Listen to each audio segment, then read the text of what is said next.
Chers amis, bonjour, Shabbat Shalom à tous. Nous allons aujourd'hui étudier la paracha de Bo. C'est la troisième paracha du livre de Shemot. Elle fait suite à la paracha de Vaera. Cette paracha de Vaera était consacrée aux 10 plaies d'Égypte, ou plus particulièrement aux 7 premières plaies d'Égypte. Celle de Bo qui va la suivre va nous raconter l'histoire des 3 dernières Makot, des 3 dernières plaies, celle de Harbé, les sauterelles, celle de Rocher, l'obscurité, et celle de Makat Bechorot, la mort des premiers-nés.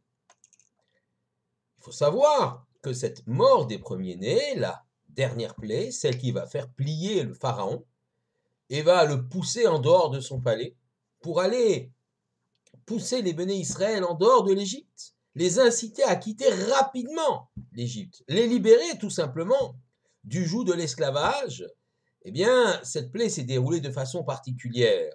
Elle s'est déroulée en une nuit, et pendant que les Égyptiens, les premiers-nés d'Égypte, agonisaient, les Hébreux, eux, célébraient le premier Pessar de l'histoire, leur premier Seder. La mort rôdait partout en Égypte. Les Hébreux, à l'abri dans leur maison dans la province de Goshen, eh bien, consommaient la matzah, le pain de la précipitation, le chipazon, parce qu'ils n'ont pas eu le temps de le faire lever, avec des herbes amères pour l'amertume de l'esclavage, et l'agneau de Pessah, ce qu'on appelle le Korban Pessah. En effet, les Hébreux ont reçu l'ordre de prendre un agneau par famille, de lui faire la shrita, de l'abattre, de le rôtir, et ensuite de le consommer à la fin du repas. C'est ce qu'on appelle la mitzvah du Korban Pessah, qui va être relatée dans notre sidra avec de très nombreux détails. La raison pour laquelle les Hébreux ont eu ce commandement, cette mitzvah, eh bien, réside dans le fait que l'agneau était un animal sacré en Égypte. Les Égyptiens ne le consommaient pas. Le fait de prendre un agneau, divinité de l'Égypte, de le sacrifier, de le cuire, de le rôtir, de telle façon à ce que son odeur se répande un peu partout, et ensuite de le consommer, de le manger, montre combien les Hébreux maintenant se dégagent du joug de l'Égypte. Ils vont être libérés physiquement, ils ont déjà arrêté de travailler, les Égyptiens ne pourront plus les surveiller. Le lendemain, ils partiront vers le désert, puis vers la terre d'Israël. Et là, par ce geste d'abattre l'agneau de Pessah, l'animal sacré de l'Égypte, eh bien, les Hébreux montrent qu'ils se libèrent du joug spirituel de l'Égypte, de la religion des Égyptiens, de la culture des Égyptiens. Et cela est tout à fait indispensable pour pouvoir mener une vie de peuple libre. L'agneau, ou le bélier plus exactement, est également un des signes du zodiaque, un des signes astrales, et nous savons à l'époque que les gens étaient extrêmement attachés à ces signes du zodiaque. On pensait à l'époque, certains même le pensent encore aujourd'hui, que le destin des hommes était forgé par la position des étoiles et des constellations. Et au mois de Nissan, correspond au mois d'avril, le signe du zodiaque présent et visible est bien le bélier. En sacrifiant ce bélier, en le consommant, les Hébreux montrent qu'ils ne sont pas soumis aux lois de l'astrologie. Ein mazal le Israël. Il n'y a pas de détermination par les astres ou par quelque autre loi que ce soit du destin du peuple juif. Aujourd'hui, même si plus personne ne croit à l'horoscope, aux astres, eh bien, il y a d'autres lois forgées par les hommes qui vont vous prédire que tel peuple aura tel ou tel destin en fonction de telle ou telle chose. El Mazal le Israël. Il n'y a pas de prédestination pour le peuple juif. Le peuple juif, pourvu qu'il vive le projet que l'Éternel lui a donné, est capable de dépasser toutes les prédictions. Mais je voudrais revenir avec vous sur la première mitzvah qui va être donnée de façon collective au peuple juif. Cette première mitzvah, qui va même précéder cette mitzvah du Korban Pessah, cette abattage, ce sacrifice de l'agneau de Pessah et de ce premier seder, l'agneau de Pessah mangé avec la matzah, avec les herbes amères. Cette première mitzvah donnée au peuple juif est la mitzvah de Rosh Chodesh. Je lis le verset. Vayomer Hashem el Moshe vel Aaron be'eretz Mitzrayim lemor. Hashem parla à Moshe et Aaron dans le pays d'Égypte en disant Achodesh hazeh lachem Rosh Chodashim. Ce mois-là sera le premier des mois. Rishon hu lachem le Chodshei Hashana, le premier des mois de l'année. Voilà donc la première mitzvah qui est donnée au peuple juif, celle de Rosh Chodesh, de fixer le premier jour du mois. Rashi nous explique que Dieu l'Éternel a montré à Moshe et Raoul Levana Bechidusha, il lui a montré la nouvelle lune. Ve'amarlo, il lui a dit, Keshayareach mitchadesh, quand la lune va se renouveler, la nouvelle lune, eh bien, Yiyeh lecha Rosh Chodesh, ça sera le premier du mois. On pourrait se poser la question, comment se fait-il que la première mitzvah donnée au peuple juif est bien celle de Rosh Chodesh, et pas une autre, peut-être plus importante dans l'esprit des gens? On aurait imaginé une mitzvah très forte, très puissante, très emblématique, qui soit donnée au peuple juif en premier. Non seulement cela, mais lorsqu'on regarde le texte de Bereshit, là-bas, Rashi pose une question, il se demande pourquoi le récit de la création commence par Bereshit, justement, par ce livre qui raconte la création et l'histoire des patriarches. Si la Torah est un livre de commandements, il aurait fallu commencer par notre mitzvah. À Chodesh Hazeh, Lachem Rosh Chodashim, le Rosh Chodesh, le jour de Rosh Chodesh, ce mois-ci sera le premier des mois.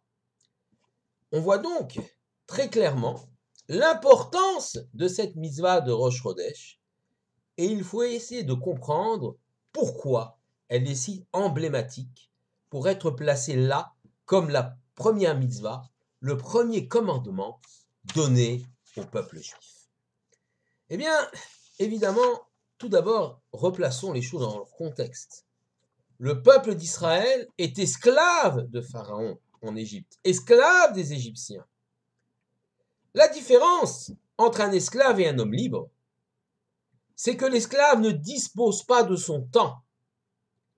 C'est le maître qui en dispose à sa place. L'homme libre, lui, par contre, en dispose à volonté. L'esclave peut ne pas avoir à travailler et avoir, comme on dit, du temps libre. Mais il n'est pas maître de ce temps. Et il ne pourra rien faire de ce temps. Car s'il entreprend un projet, il sait bien qu'à un moment donné, il sera obligé de l'interrompre, car le maître va l'appeler pour de nouvelles tâches. Et même le temps libre qu'il a n'est pas libre véritablement. Il reste encore soumis au maître. Alors que l'homme libre, même s'il a multiples tâches à accomplir et n'a pas de temps libre au sens moderne du terme, de loisir, il reste le maître de ce temps. Tout peuple, s'il veut être libre, doit d'abord avoir accès à son temps, être capable de le mesurer, être capable d'en disposer, être capable de le dominer. C'est pourquoi la première mitzvah donnée au peuple juif est celle d'avoir un temps à soi, un calendrier proprement juif, ne plus dépendre du calendrier de l'Égypte, ne plus dépendre d'un autre calendrier de celui des maîtres, mais avoir son propre temps, son propre calendrier pour être libre. L'homme libre est celui qui a son temps à sa disposition. Et puis, pour aller encore un peu plus loin, cette mitzvah de Rosh Chodesh révèle aussi la force qu'a le peuple d'Israël. Le peuple d'Israël va avoir désormais, dans le projet divin, par cette mitzvah de Rosh Chodesh, la capacité de fixer le temps et par conséquent de fixer les fêtes. Nous savons que le Shabbat, lui, ne dépend pas de la volonté des hommes. Il est le 7e jour de la création, celui où Dieu s'est arrêté de créer, ou en tout cas a ralenti sa création, et là, il s'impose à tous.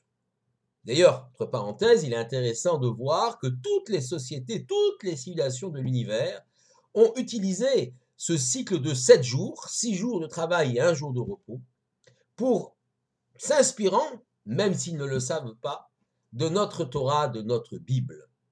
Car le chiffre 7, la semaine, ne correspond à aucun phénomène astronomique, comme pourrait correspondre l'année de 365 jours ou le cycle lunaire du mois de 29 jours et demi. Il n'y a aucun cycle astronomique lié à cette semaine de 7 jours. Et le fait donc de vivre cela, un rythme sur 7 jours avec 1 jour de repos, est proprement l'héritage même de la Torah, même si les peuples l'ont basculé au dimanche ou d'autres au vendredi.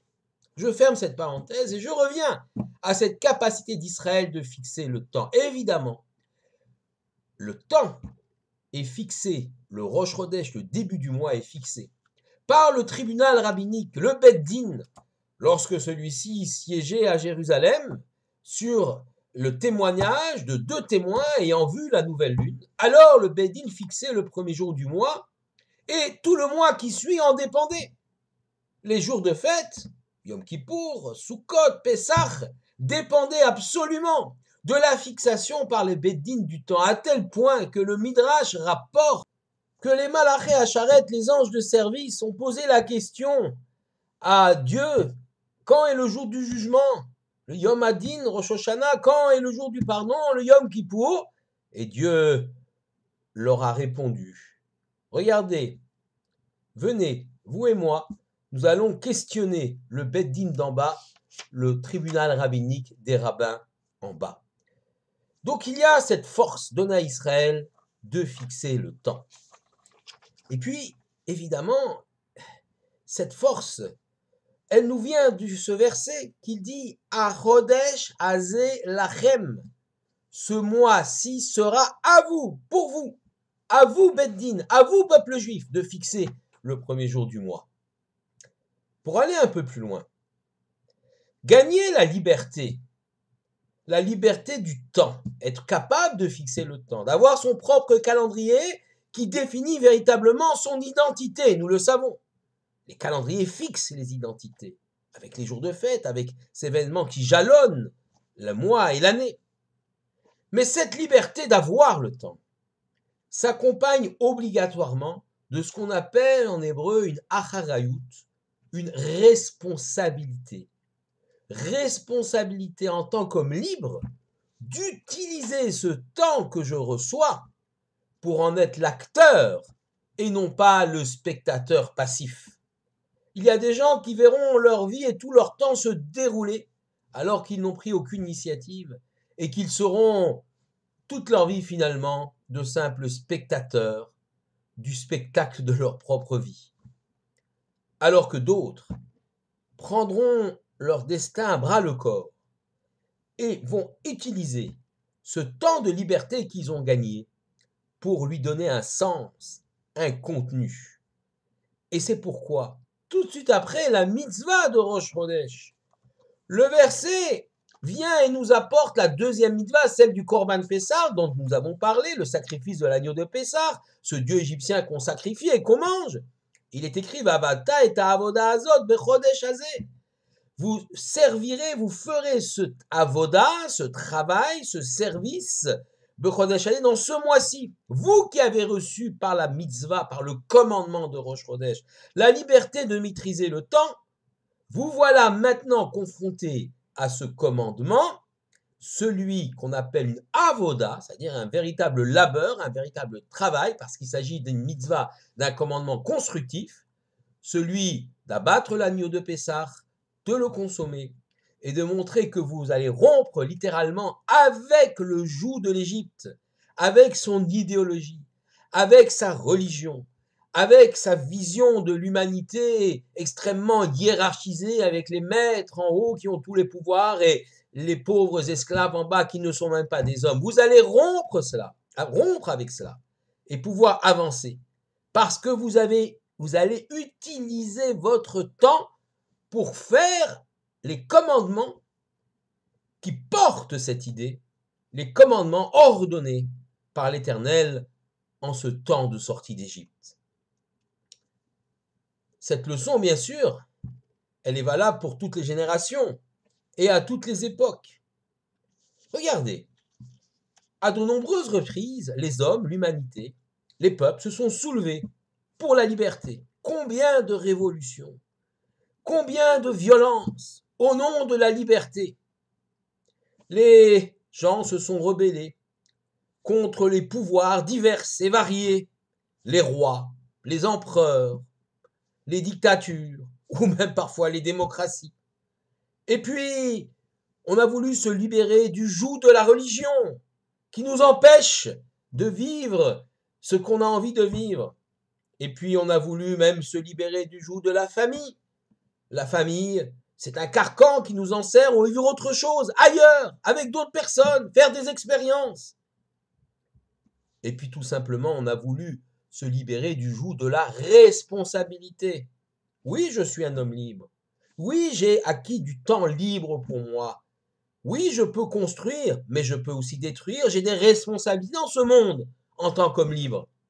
On a voulu également s'échapper de toute responsabilité. Et finalement, eh bien, tous ces gens-là se sont retrouvés dans une sorte de nouvelle aliénation. Ceux qui ont renversé le pouvoir par des révolutions violentes ont institué d'autres régimes tout aussi violents et tout aussi oppresseurs. Ceux qui ont voulu se libérer de la religion ont inventé un autre carcan moral, éthique ou soi-disant éthique, évidemment, puisqu'il ne l'était pas. Ceux qui ont pensé fuir la famille ou leurs responsabilités se sont trouvés aliénés à leurs propres désirs, à leurs propres passions, à entraîner à une jouissance toujours plus importante qui finalement va détruire leur être au lieu de le construire. Le peuple d'Israël, lui, doit donner une leçon à l'humanité. Nous ne prétendons pas, convaincre et convertir tout le monde. Nous prétendons simplement, avec l'aide du projet divin, en nous appuyant sur le projet divin, nous voulons simplement devenir un peu un exemple pour l'humanité. C'est pas prétentieux quand on dit cela, c'est là tout ce qui est écrit dans le projet divin, tout ce qui est écrit dans notre Torah. La liberté, c'est d'abord être capable, effectivement, d'utiliser son temps pour pouvoir construire, apporter un certain nombre de choses. C'est être capable aussi de maîtriser ses passions, ses pulsions, ses désirs, de ne pas être aliéné par telle ou telle addiction, de pouvoir dépasser un certain nombre de choses qui nous entravent dans notre qualité, caractère d'être humain, d'aller au-delà de nous-mêmes, ce que la Torah nous donne comme possibilité. C'est aussi acquérir la connaissance, car un homme qui a des connaissances, qui comprend le monde tel qu'il fonctionne ou qui essaie de le comprendre, gagne en liberté. J'ai plusieurs chemins devant moi, je ne sais lequel prendre. J'ai la liberté de choisir un chemin au hasard, mais est-ce vraiment la liberté? Suis-je vraiment libre de choisir tel ou tel chemin si je ne sais pas où ces chemins vont? Par contre, si je m'élève sur une colline, montagne, et je vois où vont ces chemins, même si je ne vois pas où ils aboutissent, mais je commence à percevoir leur cheminement, je pourrai choisir en connaissance de cause. L'acquisition par l'étude, l'acquisition d'une sagesse, d'une connaissance, d'une meilleure perception du monde, me fait acquérir encore et toujours de la liberté. La liberté, c'est non pas d'être passif et spectateur, mais être acteur. Et en premier, acteur dans le temps qui nous est imparti. Le temps que nous a offert l'Éternel. Nous en sommes totalement libres d'en disposer à notre guise. Ce temps-là, que nous espérons le plus long possible, mais c'est pas nous qui en décidons la fin, eh bien que ce temps-là, nous puissions l'utiliser pour nous grandir, pour nous dépasser et pour réaliser le projet divin d'une humanité véritablement en harmonie. Shabbat Shalom à tous.